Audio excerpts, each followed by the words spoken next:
Welcome to the Winged Wheel Podcast. Here to talk all things hockey are your hosts, Brad Crisco, Ryan Hanna, and Evan Lobsinger.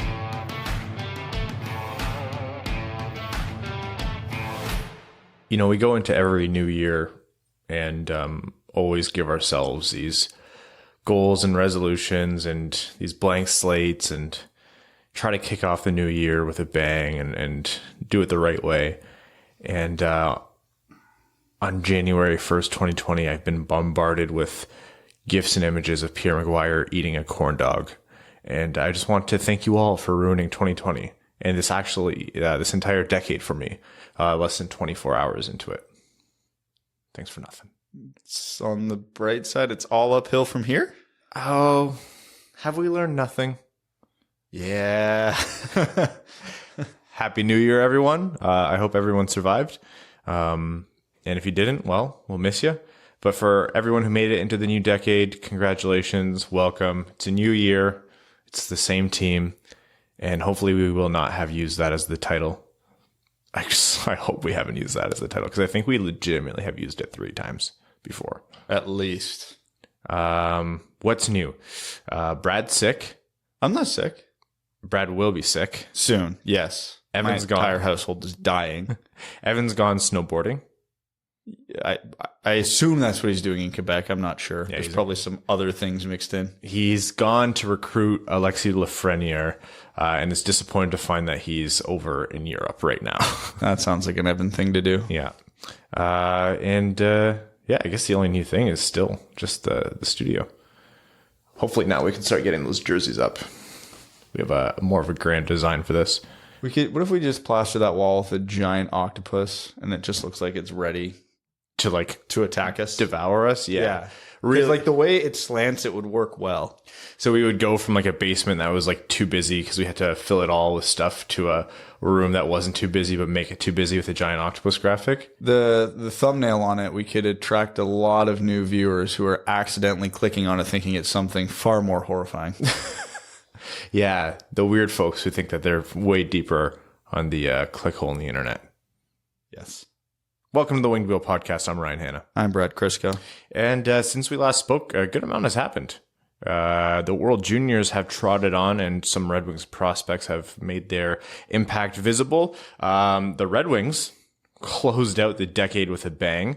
We have All-Star implications to talk about, and I'll just chat about a few other things here and there. John Tortorella, the Winter Classic, Corey Perry, et cetera, and then we'll head into overtime. It's a late evening on January 1st, and I think we're all still feeling the effects of last night. So I don't know. I went to bed at my normal time last night, maybe like 45 minutes later. Brad stayed up until midnight with his family. And then when he was here, we were chatting before the show and I was like, oh, it's cool how Netflix has those like pre-recorded New Year's countdowns. And he goes, what? I was like, yeah, they have like themed ones for like kids and they do a New Year's countdown. And you can do it at like 8 p.m. and then the kids go to bed. He was like, God damn it. Next year, buddy. Next year when Mika's probably too old to fall for it. Yeah. She'll be 4 soon, a couple months. Oh my God. Yeah, I guess she will be 4 this year. Mm-hmm. Weird. Yeah, that is weird. You want to hear something else? That just the little things that actually don't mean anything, but just make you die a little inside. Yeah, oh yeah, of course. As of today, I've been alive on this planet in 5 different decades. Oh, because I was born in the 80s, so I've got the 80s, 90s, the aughts, the teens, and the 20s. Did you just call them the aughts? Hell yeah. Why?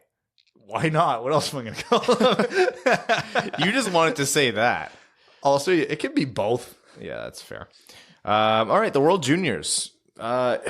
Truly the biggest injustice heading into this new decade is that we don't get to watch more at Cider advance in this tournament. They almost did, though. They only missed out by a point. Yeah, and you know whose fault that is? The Americans, by letting Czech get 1 point against them before eventually beating them in overtime. I'd make the argument that it's Canada's fault because Canada shouldn't have been in this grouping if they didn't finish 6th last year in the World Juniors. Oh, yeah, that's also very true. Like, had you had Switzerland, Kazakhstan, or Slovakia in this group, I am positive Germany would have advanced. I feel really bad for This is the best team they've ever had. Yeah, I really, really, really hope that they don't get relegated.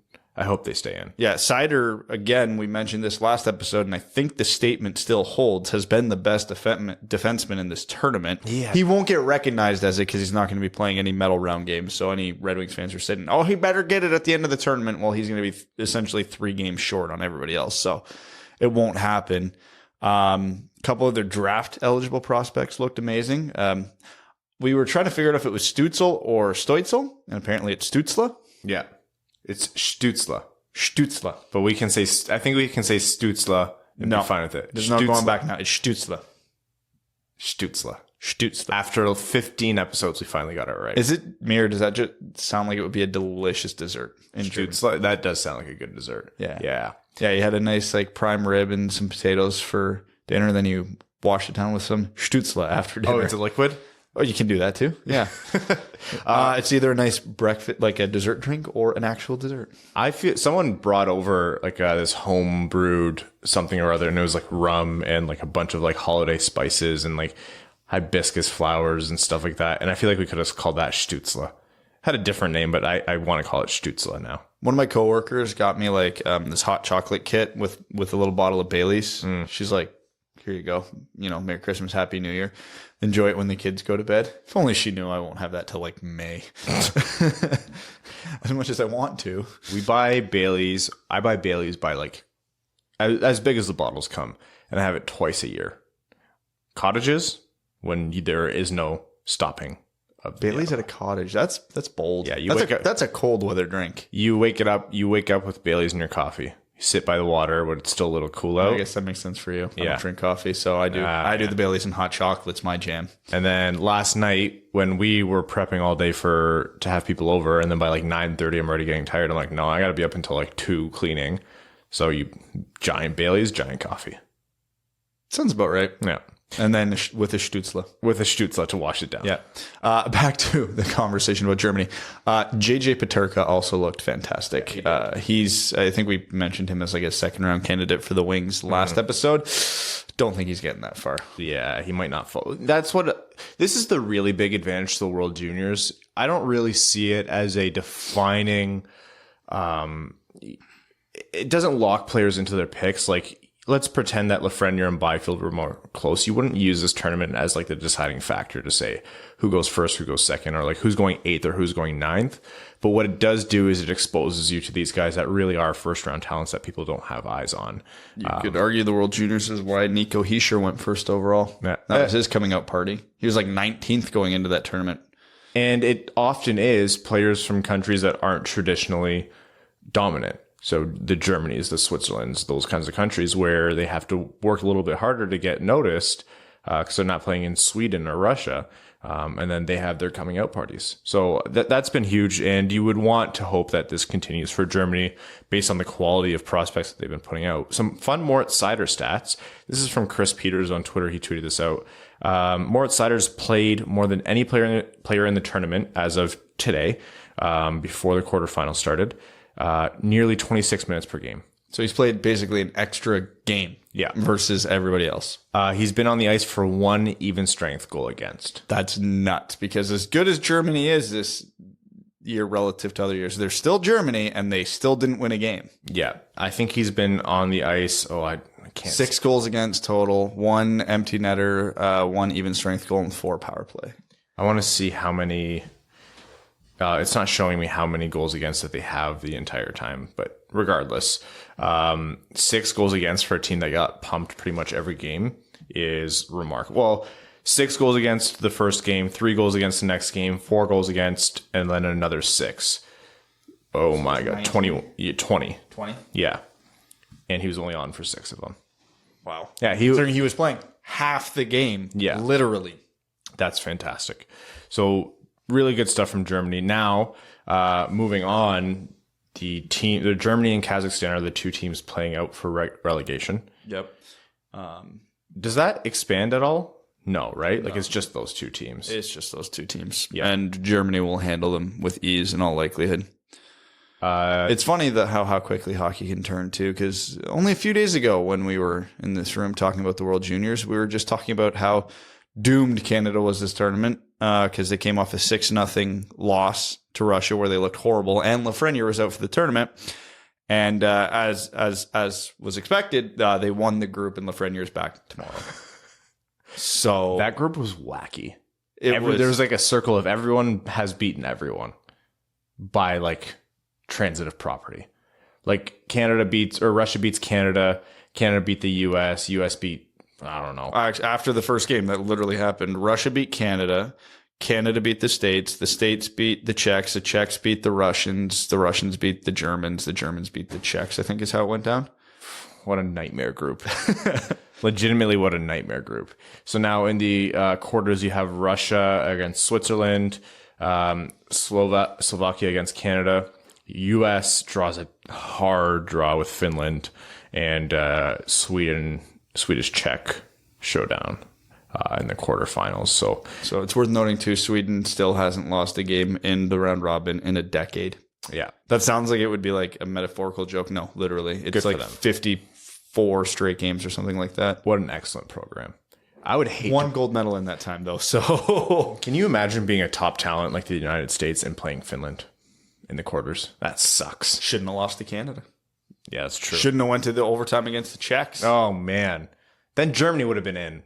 God damn. How Trevor Zegras has all the assists in the world. Trevor Zegras has played like 11 seconds and has like 19 primary assists. Like, he has been unreal. If Moritz Seider hasn't been so fantastic in this tournament, I would have pulled all my hair out by now. Yes, 100%. For those of you who are newer to the show, when Moritz Seider was drafted, our reaction was less than positive. Unique. Like everyone else, we were surprised, and we were heavily beating assuming like the Turcottes would be gone and everyone else. We actually nailed the top five. So the up to Detroit's pick went exactly, not quite the order, but the 5 guys we thought would be off the board were off the board. So we knew who we were hoping for from that group. And that was Trevor Zegras, because we wanted him to be Detroit's unreal next level playmaker of the future, playmaking center of the future. And that's what he's demonstrated. I don't know if he's playing center right now or if he's on the wing. When you have that many assists, it doesn't matter. So it's you obviously wish every good player was on the team that you're cheering for, of course. And the reality is that this doesn't diminish anything from what Moritz Seider has proven. All he's done from day one of joining this organization is proving all of his doubters wrong, and taking even more and more steps to becoming one of the most premier prospects not in the NHL right now. So that none of this takes away from Moritz Seider. We are all thrilled with Moritz Seider.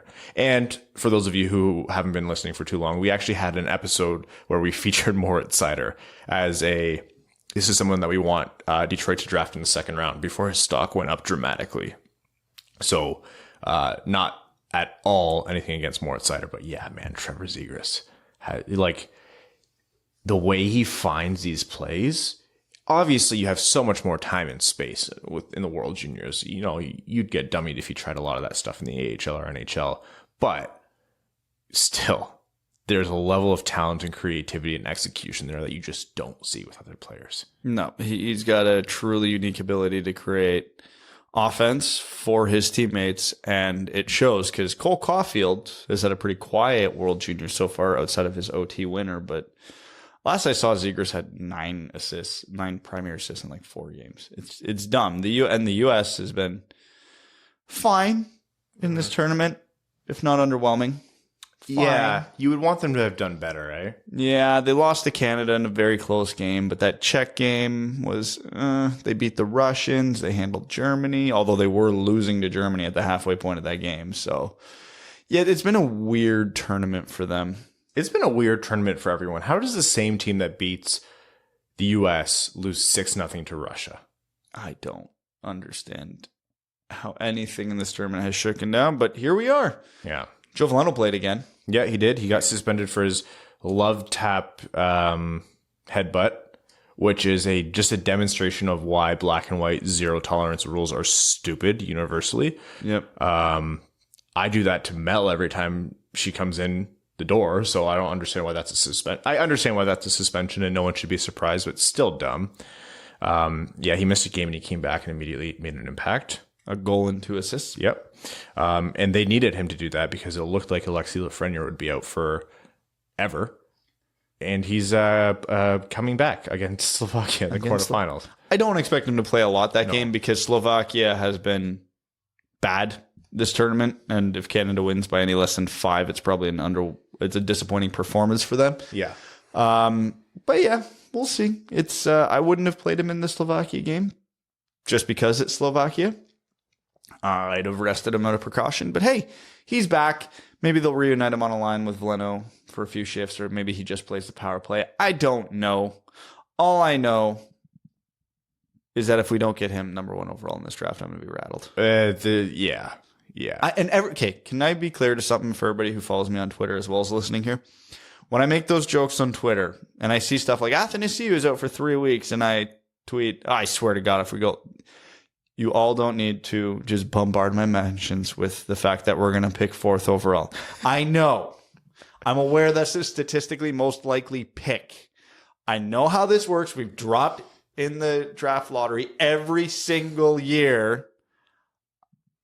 I know. Please come at me with different and creative jokes. I welcome the jokes. Be as sarcastic as you want in my mentions. That's pretty much all my mentions are. But when it's 47 of you making the same observation, I get it. Boy. Ottawa is going to draft 1st and 2nd overall. And it's going to make me so mad because Eugene Melnyk does not deserve nice things. Like, not even remotely. Would you accept Ottawa picking 1st and 3rd overall if it meant Detroit pick 2nd? Ryan, the fact you're thinking about this is disappointing. I want to say no. Yes, of course you would. Ottawa can have 2 good players if we get a Quentin Byfield. Right, but Ottawa's going to get a Lafreniere and a Raymond, or a Lafreniere and Drysdale? Yeah, no, they're in the division. Yeah, I know. That division does not need to be more stacked. Don't care. I'm taking the high. I'd rather roll the dice. I'm going to sim a tankathon right now. Oh, okay. I'm not going to talk about what just happened. Was it Ottawa, Chicago? Montreal, Columbus, Chicago. Oh, gross. Yeah. So the next time we talk, I think the World Juniors will have been settled if we're going to go Sunday. They're on, It'll be close. Sunday, January 5th, 1 p.m. Eastern is the gold medal game. So it'll be likely. done. So we'll talk more about that then. The Detroit Red Wings, they played a game last night against San Jose, last game of the decade, December 31st, New Year's Eve game, and they shut them out. First and foremost, I'm happy for Jonathan Bernier. Yes, he deserved that shutout, and he's needed to get one of those for a while. Boy, San Jose is bad. Yeah, what happened to that team? Wow, I think we, even in our season preview episodes, we were talking that they wouldn't be as good as they were, but what the hell? No, not like this. And you know what? I think I have to own up to this. I think I thought they would be way better than they were, and you called out that they might drop off. I mean, they gave away, it was Donskoy, right, to Colorado for nothing. Well, he was a free agent, yeah. So it happened. And now I need to clear something up because it's driving me nuts. Because when I was reading everything today on why San Jose is bad, everybody's pointing to how bad the Carlson and the Burns and the Vlasic contracts are going to age. They've all got at least 5 years left on it. That's going to put them in a really horrible situation. I'm not disagreeing. That doesn't explain why they're bad now. Because those players aren't bad yet. No. None of them are performing to their expectation, but I don't think age caught up to all 3 of them that rapidly. Yeah. And at the same time. I have a hard time believing that. I look at San Jose and I look at their forward group and I yuck. Name me 4 impact forwards on that team right now. Tomas Hertl, who's had an underperforming year, but yes. Patrick Marleau 6 years ago. Sure. Joe Thornton's also 6 years ago. Yep. And Jonas Donskoy last year. I would argue they've got Timo Meier. Yeah, Meier's the obvious and one. Yep. Yeah, but the defense is getting the blame for this team being bad. Well, their goaltenders are horrible. Yeah, god awful. And they didn't even play bad last night. They only gave up 1 goal. I don't even know who started. I didn't watch the game because, I had to enjoy my New Year's. So, of course, Detroit won. Mm-hmm. But, yeah, they have the worst goaltending in the league. literally giving Detroit a run for their money, if not already worse. They struggle to score, and yet people are already pointing to Burns, Carlson, and Vlasic being not buying it. Now, you can point to those guys and say, oh, yeah, they're like definitely making too much money. They're going to hinder themselves because if they have nothing else right now and you have 20-something million tied up in those guys, it's going to be harder to build a team around them. And those are all fair points. But no, like you said, I have a hard time blaming all of this on, the Erik Karlssons of the world. That'd be like right now with Detroit struggle going, you know whose fault this is? Filip Hronek. Well, there are a lot of people who will say, like, Larkin, the reason they're losing right now is Larkin. I'm like, no, Larkin can't give 110% every game. That doesn't exist physically. Like, he's going to die. No, yeah. One of our assistant captains is at about a 0.75 point per game pace. He's the fault when one of our other assistant captains is literally being matched and scoring by our goalie. No, that's definitely the problem. So they won against San Jose. It was a well-deserved shutout for Bernier. Hronek scored another full length of the ice, empty net goal. You mentioned that it touched the ice, so it didn't count, which fair game. You can't go backwards. You got to one up yourself. Yeah. He has to do it again, but now it has to go bar down, or it can't just go in. And then the one after that, he has to flip it over his head, facing the other way. Lacrosse style behind his own net. Yes. And then the one after that between his legs. Yeah, it's got to be a whole series of them. You got to have fun while you can. Do you think I don't know how it's constructed. Is there a possibility he could put it over the scoreboard without touching any wiring and it lands on the other side in the net? Well, I haven't looked above the scoreboard, so I don't know if there's clutter there or if there's a lane. No, definitely not, but we can dream. So even after that win, the Red Wings are currently 11 points back of New Jersey, and New Jersey has 2 games in hand. Oh my God. They have the same amount of games played as San Jose, who's 2 spots ahead, and they're 14 points back of them. So, yeah, the Red Wings won a lottery bowl game, and it still didn't change anything. It would take one of the greatest end of season comebacks in hockey history for them to get 30th. Think about that. If they finish 30th, I'll be so mad. If there was a team right now in like 10th place, 11 points out of a playoff spot at this moment and then made the playoff spots, it'd be a run we'd talk about for years, like when the Hamburglar dragged Ottawa into the playoffs. I think if the Red Wings made the playoffs this year, it would be a greater upset than like Leicester City winning the Premiership. I know you're not big into soccer, but that was like 2,000 to 1 odds at the start of the year. Forget the playoffs. Okay. Pull up a calculator. Let's do some math here, if we can. So the Red Wings have how many points right now? Do you know? Do you 23. Have it up? 23. Okay. They had 74 points last year. Mm-hmm. How many points and how many games? So what point percentage pace would they need to keep to get to 74? Which was good for what? 4th last in the league last year? They need 74 points. So they need 50. They need 51 more points in the last 41 games. Yeah. That is a playoff pace. And just to get back to where they were last year, they need 1.24 points per game. So that would be over 82 games? Over 41 games. No. 82 games times 1 point, whatever you just said. Hold on. Oh, this is going to be bad. 102 point pace. So they have to play a 102 point pace to equal last year's futility. Yeah, guys, I think we have last overall locked up. 102 points would have had 3rd in the division last year. And they have to do that to equal how bad they were last year. Which was, yeah. And Ottawa had 68, so it's not, yeah. It would take near 100 point pace to be the worst team in the NHL last year. This is hilarious because I predicted Detroit to be last in the league with like 70 something points. Like 71. Yeah. Not like this. Okay, it sounds dumb. Mm-hmm. And it makes no... Sure do. It's actually kind of nice. The first half of the season was as horrifyingly bad as it was. Yeah. Because we can actually, air quotations, enjoy games down the stretch now because we won't be ripping our hair out every time Detroit wins a game. No, seriously. I think it's legitimate. It legitimately was like if we had beat a team that was 2 spots ahead of us in the lottery division last year this time, I'd have been pissed. Like, I'd have been like, well, great, I'm happy the team played well, but I'd have been actually pissed. Go beat Boston. Don't beat a team that you're competing for first place. The fact I was happy they won yesterday was actually nice. So that's the only silver lining I can think of to how the first half of the season has played out. Yeah, we don't have to like go gray when Darren Helm scores like 4 game winners in a row at the end of the season. Cause they'll still probably clear last place by like 7 points. If they do go on a 10-game point streak, though, I will be upset. It won't happen because look at the roster.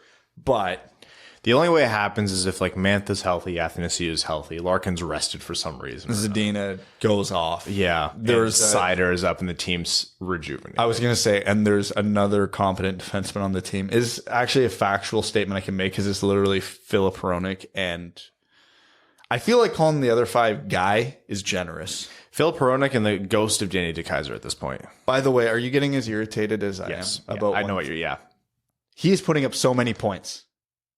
Wait, who are we talking about here? The defenseman who every time I look at the score sheet is putting up offense. Yeah. I was no, he doesn't irritate me because it's Brendan Smith. No, Brendan Smith never put up this many points. Well, he's not playing. Bowie's not playing defense. He's not playing defense. He gets walked every single game. I know, and I'm getting angry because I don't know how to feel. You see him make a nice play in the offensive zone that leads to a goal, and you're like, hey. And then next shift, high danger chance against because he decided to, I don't know, look at a fan in the 4th row to see what they were eating. I can't. I think he's like top, 7 or 8 in scoring on this team right now? I'm top 8 in the scoring on this team right now. Jonathan Bernier is like 4. He's catching up to Athanasiou. Like, I actually have to pull this up for curiosity's sake now. You do that. So right now, worst defenseman in the league, Madison Bowie, is 8th on this team in points, only 2 points behind Valtteri Filppula. He's ahead of Helm, Zadina, Clendenning, Cholowski hasn't been up, Hirose, Mike Green. He's ahead of Mike Green? Comfortably. Huh. He's 5 points ahead of Mike Green. How many games has Mike Green played? Obviously not that many for Bowie to be handling him but that much. Mike Green has played 32 games and has 7 points. Yeah, we're not trading him at the deadline. Yeah, here's the thing. Madison Bowie he has that. Bowie's played less games than Green. Here's the thing. Yes, he has that ability to create an offensive play. I'm not taking that away from him, but it's the proverbial question, at what cost? I know, and that's why I'm so angry. I'd like him to make it a simple... He wouldn't have this job if this was a competent hockey team. He's not on 30 other teams. So it's fine when he's up, but if this was a guy who every once in a while contributed offensively and every once in a while got burned on defense, then I would actually say, yeah, your previous want for him to be like a good 3rd pairing or 7th defenseman, I would love that. But this is a guy who occasionally makes a great offensive play, but all the time gets destroyed on defense. And it's like, why are you even playing defense? Just make him a 4th line winger. Honestly. Why not? Why not try him out there? I don't care. Brett Burns 2.0, except not as good. Well, it's because the Red Wings blue line's depleted. Yeah, this is fair. Brian Lashoff's playing right now. Devil's advocate question that's going to sound very inflammatory, and I'm at the point of the season I don't care. Mm-hmm. Would Bowie be this bad defensively with a competent coach? Could a good coach save him? Yeah, I think he would. Yeah. I don't think he would. He had 2 great coaches in Trotz and Reardon in Washington. That's fair. And he wasn't good there, so. That's fair. He had hope, and I think things just fell apart for him. I do see your point, and I do think things tend to fall apart more and more rapidly for these kinds of players when there is no support structure around them, and that I'll give you credit for. In terms of coach and D partner, he is kind of on his own island right now. 100%. So that's why I don't want to fully jump off the Bowie train, even though I'm like 98% off of it. Because that last time I stuck up for him and he just had the worst statistical game of the season the next day, I'll never forgive him for that. And then you mysteriously were sick the next episode. Right. And then, so I'm not fully off the train, but I'm keeping I want you to do it. I want you to do it just to tempt fate. I'm keeping a hand on the dock. Yeah, okay. Just in case. And I'm literally sitting there with a beer waiting for you to drown. Yeah, you're in the canoe like 10 feet from me. I'm about to swim to it. I'm prodding you with an oar. Like, come on, buddy, just let go. He's not coming. Yeah, I don't think he's coming. So like I said, I've finished my beer. I've thrown it out. I've folded my chair on the dock. I'm in the water. Just that hand, just in case. A lot of cottage talk. Buddy, I'm so cold. We're past the holiday. I had to walk like 40 feet from my car to your front door, and it pissed me right off. I was so cold. That's what I have to do at your place. I had parking in front of my house. You chose to park down the street. I know. It's because your neighbors hated it. They would, with the big trucks, they'd always intentionally park in front and behind me, like super close, because they hated that I parked in front of their house. Did I ever tell the story when they actually screamed at me for parking in front of their house and I almost got in a fist fight with the guy? Really? Oh, yeah, because I just called him. It was a long story. Not a story for the podcast, but yeah, he teed off on me. He's like, what are you doing in your spot? I'm like, dude, I'm on the public road. Yeah. There's someone in front of my house. I had to park somewhere. And he's like, where am I going to put my truck now? Not my problem. There's parking everywhere. I just kept giving him these very blunt, short, obvious answers. And he just kept getting angrier and angrier until his wife literally dragged him into the house. It was art. Who knew that a guy with a lifted lime green truck would get that angry at you over a parking spot? Yeah. And they have like 5 cars that like reside at that residence. There's a truck. They have a trailer in the summer. There's 2 Mustangs that, by the way, those Mustangs in the morning, I think his son drives it. I'll kill him if I ever actually see him. 6 in the morning. You don't need to step on the gas, buddy. It's a Mustang. Calm down. Before we devolve too much into boomer humor here, the All-Star game, the Red Wings selection, we predicted Hronek, Tyler Bertuzzi. In the face of all of the talent at forward in the Atlantic Division, Tyler Bertuzzi was selected, which honestly, thrilled for Bert. He's having an awesome season. He's been the Red Wings' most consistent player. He's probably overall been among the Red Wings' best player, if not their best player. And 4th when everybody's firing. Yeah. But no, that's awesome for Tyler Bertuzzi. It's, again, kind of took a lot of people by surprise, seemingly him as well. Yeah. Do you know who had the most reasonable take on him being in the All-Star game? Tyler Bertuzzi. Tyler Bertuzzi had it.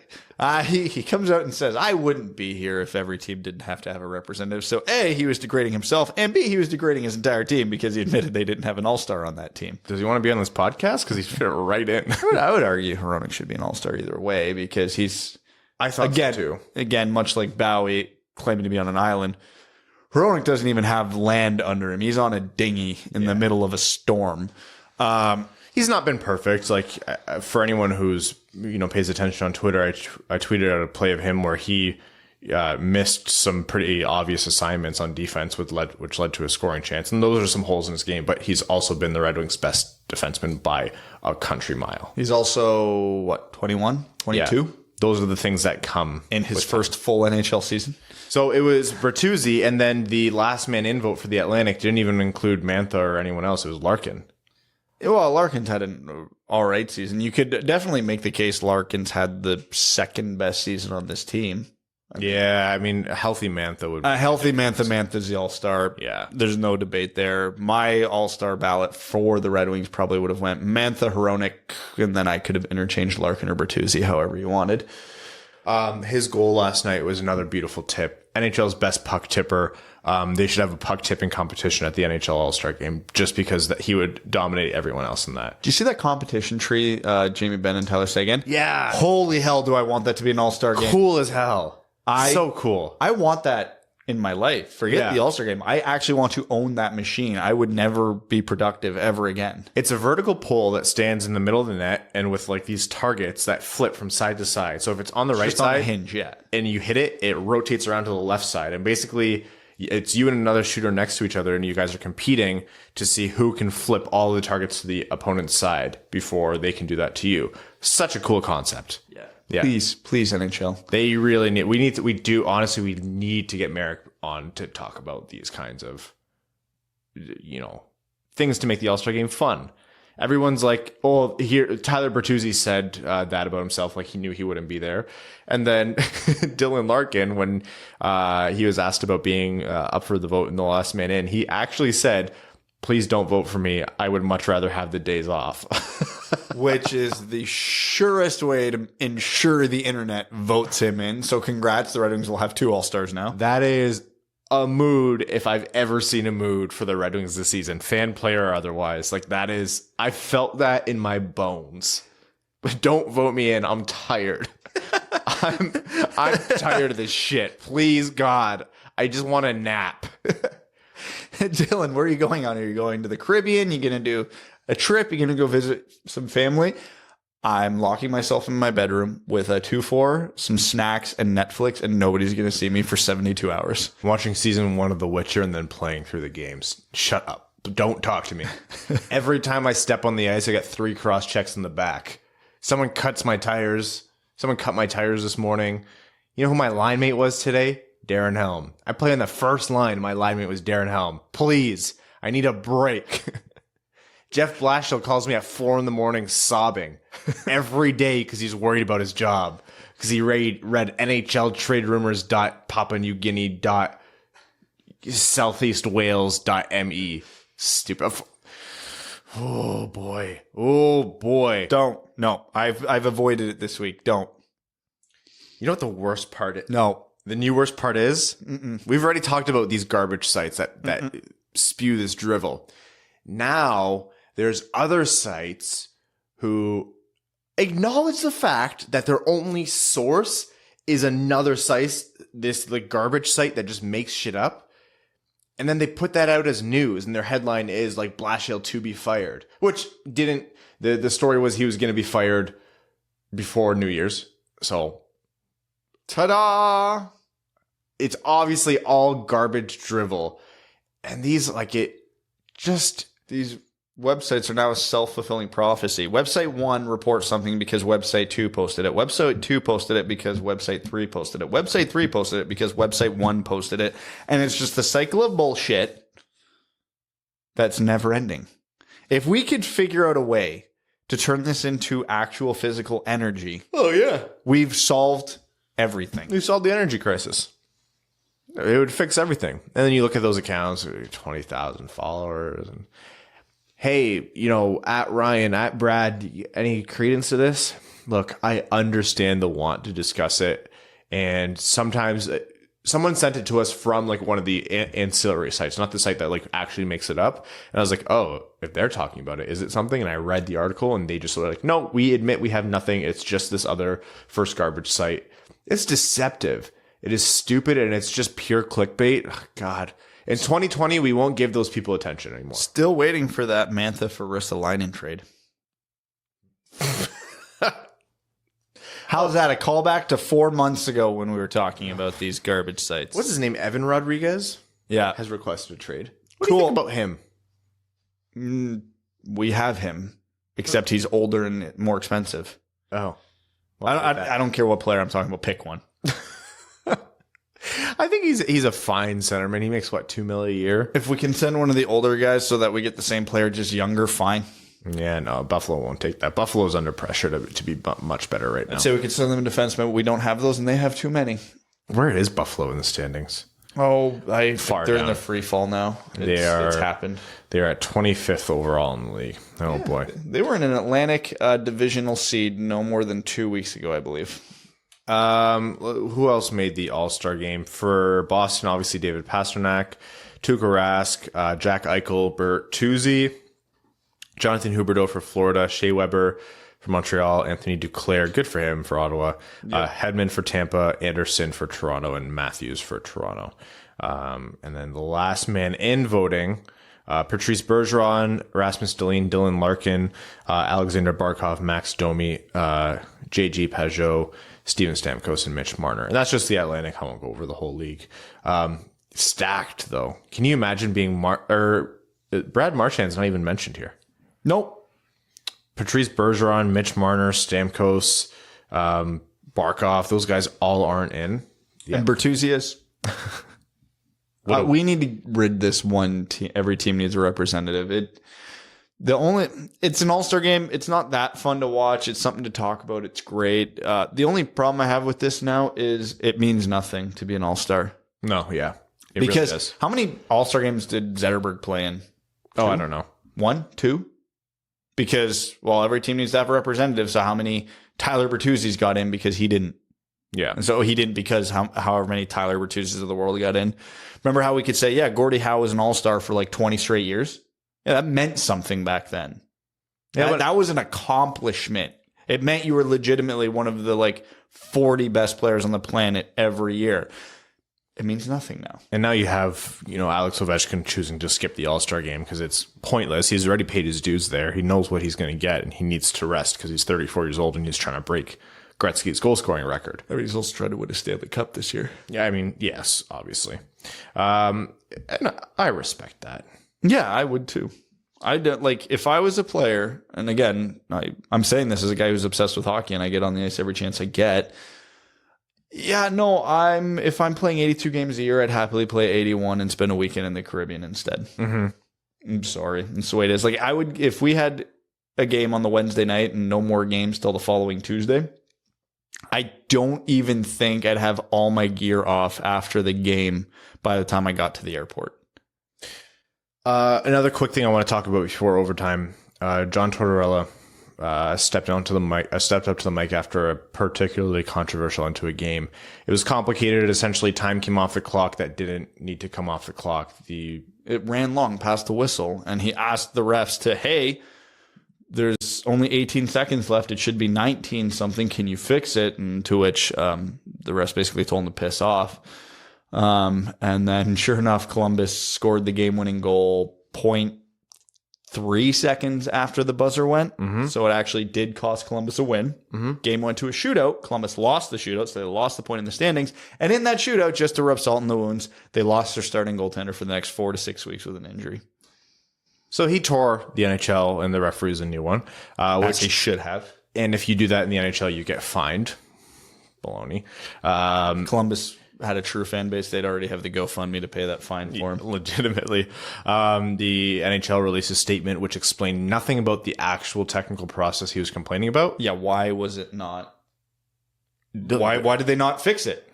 It was a problem. And instead they talked more about his unprofessionalism and how they wouldn't accept that kind of criticism, which again, if your argument to someone says, hey, you did something wrong, and your argument is you can't criticize me and I'm going to punish you for criticizing me, you're arbitrarily wrong. Automatically, that's some bullshit. That's the way the NHL has always operated. It's the way pretty much every professional sports league in the world operates. You're not allowed to just go and freely criticize the refs, which sucks because then you have situations like this where they can obviously come out and, say the right thing or do the right thing or correct it for the future.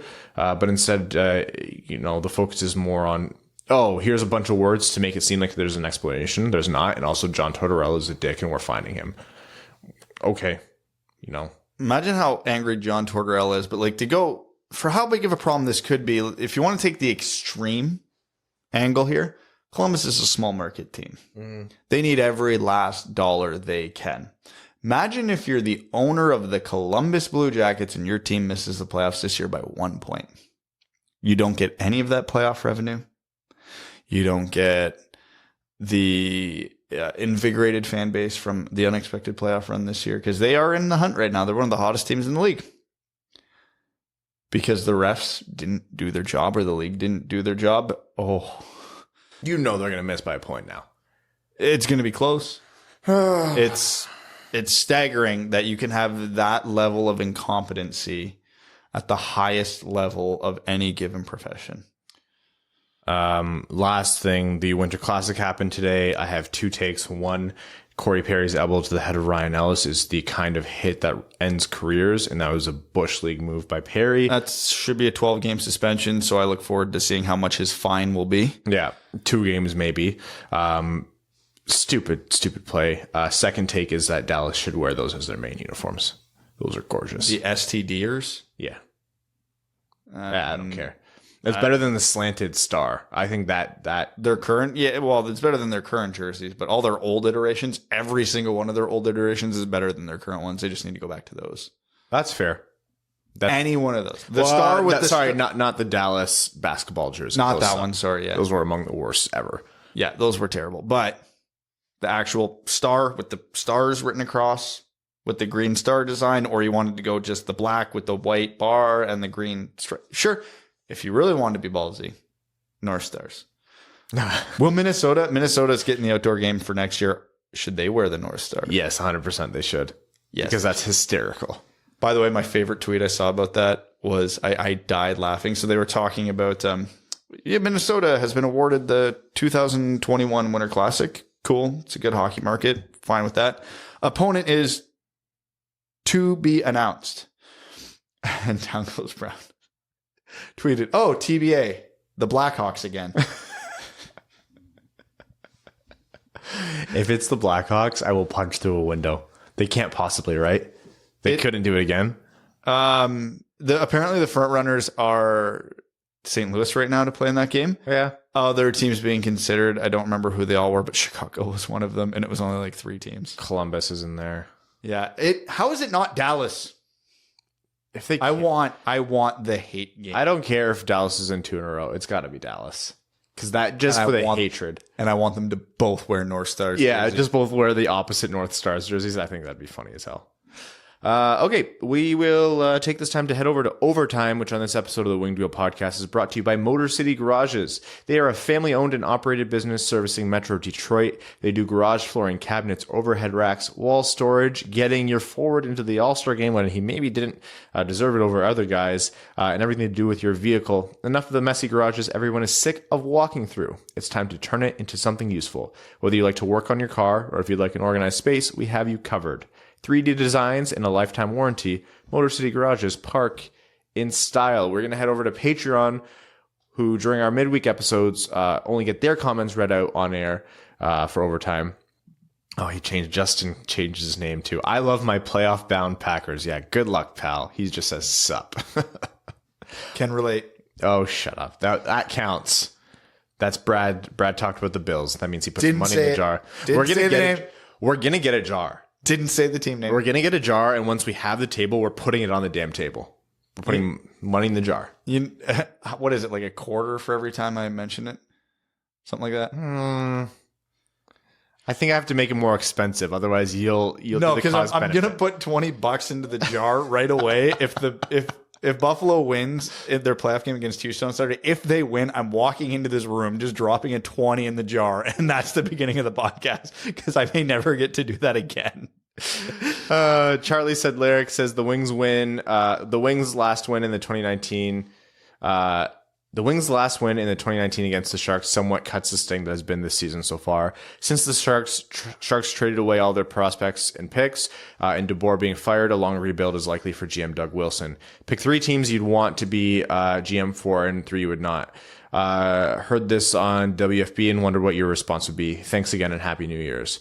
Oh, that's a good question. 3 teams I would want to be the GM for, like in general or as they are now? Yeah, like right now, like consider all their circumstances, and 3 you wouldn't. Okay, well, number 1 that I wouldn't right off the gate, beyond debate, is I'm not working for Eugene Melnyk, so Ottawa's out. Ottawa is the easiest answer for me. The absolute answer. I would say a GM I'm going to say Toronto, because the amount of play that media and fan passion has into their decisions. Like they have to basically cater every decision to make sure people don't burn the city down. And I have no interest in that. So Toronto and Ottawa are 2 of my picks. And I would say the third one would be Arizona, because I would not want to be the GM of a team that's perpetually in danger of moving. GMs I would want to be. I'm gonna go with mine. Okay. I don't. So I already said Ottawa. I'm gonna go Minnesota. 1, because if I'm gonna be GM of a bad team, I'm going to go to a good weather climate. Minnesota, I love you guys, but no. And also, have you seen that roster? How the hell do you fix that? And then I'm going to go Montreal, because all the same criticisms and pressure and just sheer volume of nonsense that you get in Toronto, except half of it I won't be able to understand. So you're Ottawa, Minnesota, and Montreal. Yeah. GMs I would want to be, or teams I would want to GM for, Tampa Bay, because amazing team, great foundation, and it's Florida, great weather. B, Vegas, because same reasons, and Vegas. Also, no tax makes negotiations with your players that much easier. And C, Edmonton, because Connor McDavid is a cheat code And if you can get that team a cup, you will never pay for a drink again. God, if it wasn't for Connor McDavid, Edmonton would have been on my do not GM list. I know, and that's how good Connor McDavid is, because I'm not interested in Edmonton weather. I'll agree with you on Tampa and Vegas. Those were my top two. And then my third would be, just trying to think of all the good warm climate teams. Ooh, Nashville. Oh, Nashville's a good one. I like Nashville. Fun city. And this is all assuming that we couldn't pick Detroit, because I think Detroit would replace Edmonton for me. Man, if I wasn't a fan of the Red Wings, they wouldn't even be in consideration. I know. Because I'm a fan of the Red Wings, they'd be number one realistically, but taking the bias out of it. Adam Flett says, Happy New Year to you all. Not asked anything for a while, as it's all been covered. However, I was wondering your thoughts on the Grand Rapids Griffins at the start of the season. We all expected playoffs. Now that's not looking likely. Is the coach an issue? He certainly had a playoff caliber team. Should Eisman look into changing the AHL coach as they directly influence development? You know, I've not paid so much attention where I can speak to the coach's systems and how he's handled the team, but it is disappointing to have a team of this caliber not do better. I have heard rumblings of Ben Simon kind of being a little bit of a Blashill in terms of how he handles the team. And that's, I'm not a big proponent of Jeff Blashill. I think the only reason I think that he should be kept on right now is because it helps the tank. And if you do want to subscribe to the theory of he's never had a good team to work with, I could hear the argument. Both things can be true at the same time. Brad's, ugly and annoying, but that is, he makes great points like that quite often. Barry Trotz wouldn't have made this team good. But Jeff Blashill also doesn't make them better. If Ben Simon's doing what Jeff Blashill is now, I would think, he should be replaced. That said, I'm not going to put that in writing because I'm not well-versed enough with him as a coach. Well, it's been a rotating door of players in and out in Grand Rapids this year. They're a very young team, even by AHL standards, which isn't going to help you a lot. A lot of first-timers this year, AHL rookies, guys in and out of the lineup. Rasmussen's been hurt for a chunk of it. Zadina's now up in Detroit. Veleno's away at the World Juniors. And again, all the guys up and down to Detroit. He's not had the easiest time. So I would say it's way premature to fire him. But yeah, you might have to take a long, hard look at an organizational overhaul at the end of the year. Second question is to do with the pipeline. Who is your favorite prospect in each position? And by favorite, I mean the one you like the most or the one you believe will deliver at the NHL level. For me, it's Berggren, Seider, and Petruzzelli. I think Seider has to be. Seider is the obvious answer on defense, I guess.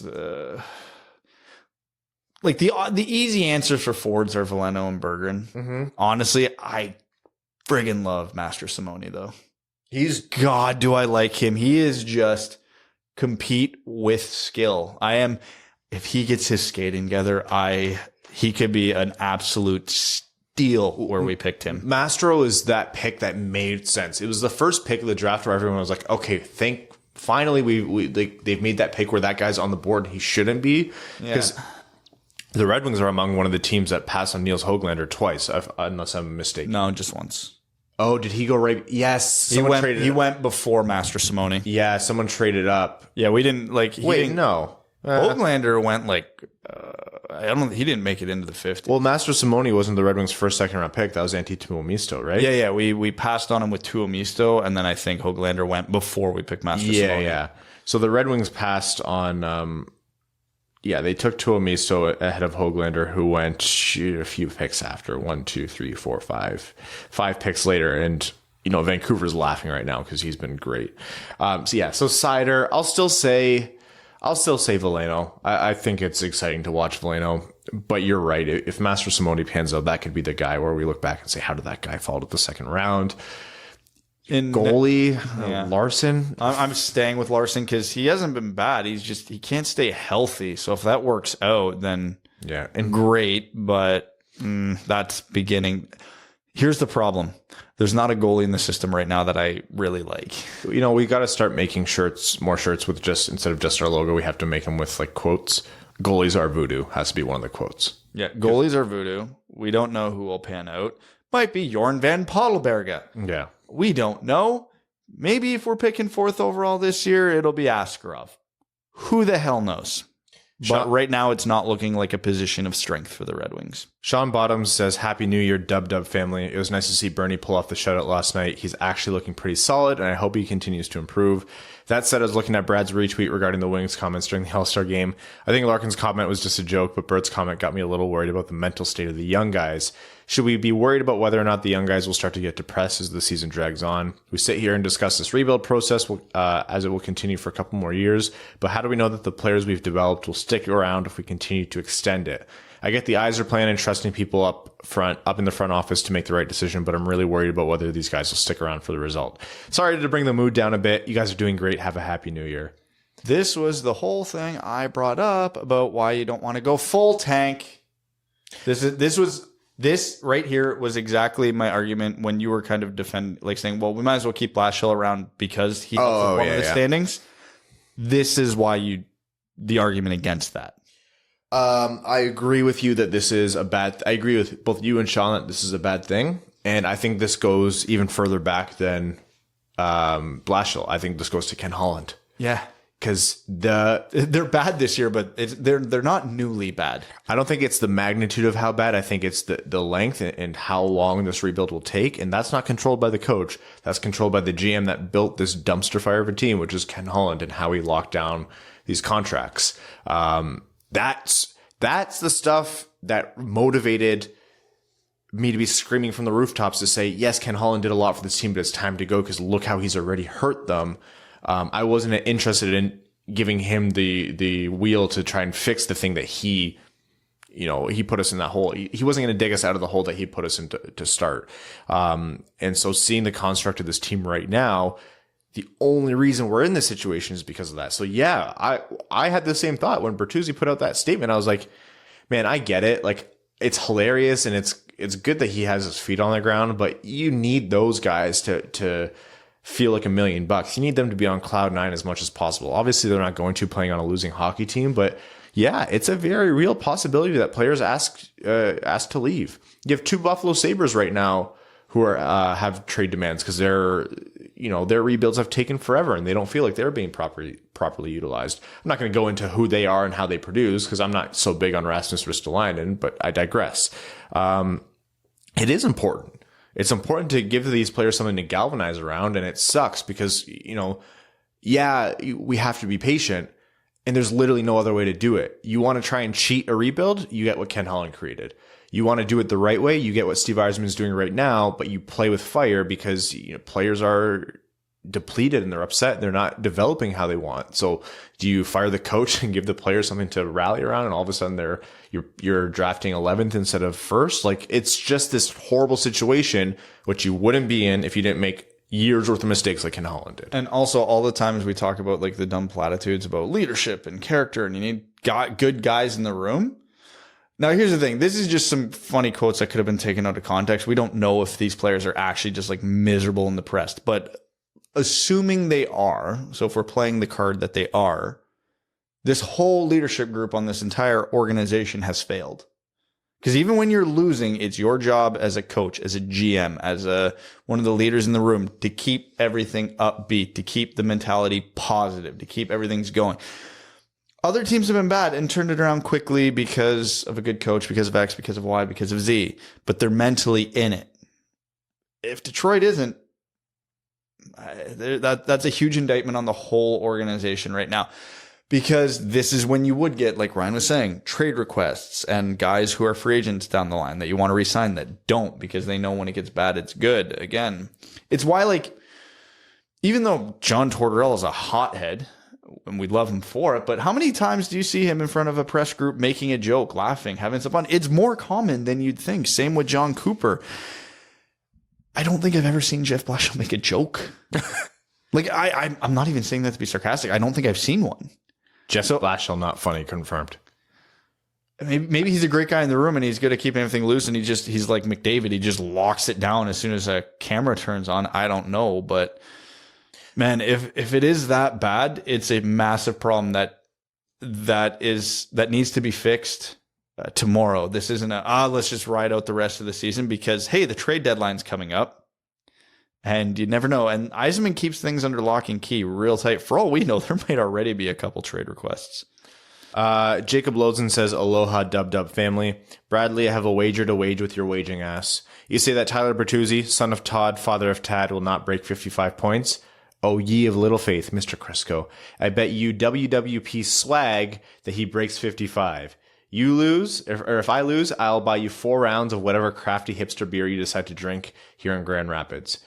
Bet. Hi, Ryan. Hi, Evan. I have no quarrels with you, kind sirs. Happy New Year's from the mitten.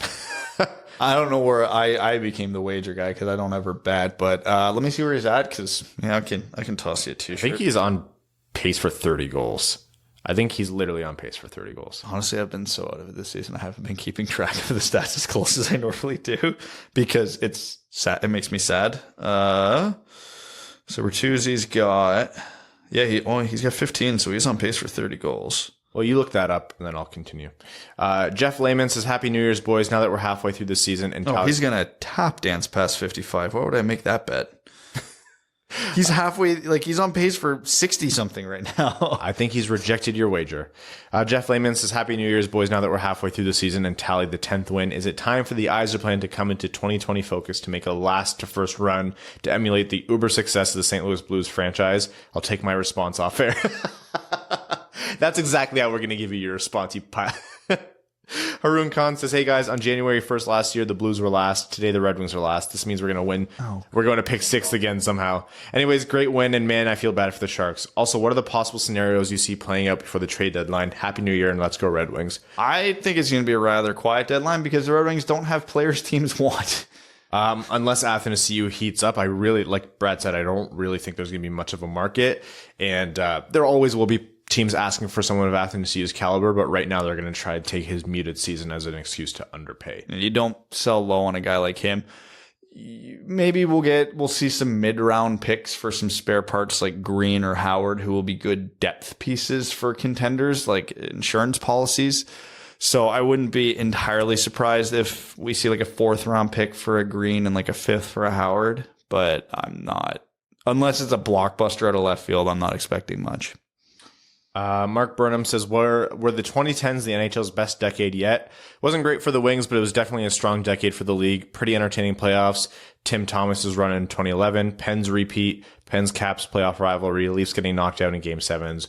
Ovi finally getting his cup. St. Louis going from last to champs. And Vegas's historic first season. The decade also featured a return to Winnipeg, the Ottawa dumpster fire, some big free agent and coaching sweepstakes, and the Caps summer-long bender. I'm sure there's a lot that I'm forgetting too. Pretty entertaining stuff. Happy 2020, boys. The 90s were the peak. Nobody will ever beat me on that argument. And any decade where the Hawks and Penguins win half the cups, I'm sorry, it was awful.